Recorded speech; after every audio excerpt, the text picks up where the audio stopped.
मालकानगिरी जिला बिजाघाटी द्रुतगामी घरोई बस दुर्घटना। मालकानगिरी जिला बिजाघाटी एक घरोई बस दुर्घटना। श्री बालाजी नामक एक घरोई बस हैदराबाद बलांगीर जिलार कंटाबांजी को फेरुवा बेले मालकानगिरी जिलार बिजाघाटी दुर्घटना घटिला। बस रे प्राय 70 रु अधिक यात्री थिले। समस्त यात्री को स्थानीय लोके और प्रशासन तरफ उद्धार करा जायछि। प्राय 20 रु ऊर्ध्व आहत होइछन्ति बोली जणा पड़िछि। आहत मानकु मालकानगिरी मुख्य चिकित्सालय रे चिकित्सा चलिछि। दुर्घटना स्थल रे मालकानगिरी पुलिस पहुंची तदंत चलाइछि। प्राथमिक तदंतरु ब्रेक फेल जोगु गाड़ीटी दुर्घटना घटिथिबा यात्री माने प्रकाश करछन्ति। समस्त यात्री माने हैदराबाद रे इटाभाटी रे कार्य करुतबा श्रमिकों को नै ए बस आसुथला। तीनटी इटाभाटी रे श्रमिक बोली जणा पड़िछि। पुलिस तार सबथि करू तदंत करुतबा जणा पड़िछि। हैदराबाद रु कंटाबांजी जोतिलो आर तो एडा गाड़ी चोड़तुला आर तो बेग आई करी याडा ड्राइवर डेगी डुगा दला याड से याड माने आर याड लेंटी लुंटा गला गाड़ी।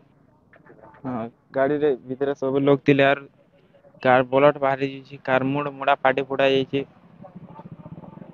आउंड गोड़ आउंडुंगडा भांगी भंगा जाइछि। 70-80 लोग थिले। बाई थिबा 25-30 टा के बाई जइतिबा। मालकानगिरी वासुदेव जेना का रिपोर्ट विश्व विजय न्यूज ओडिशा।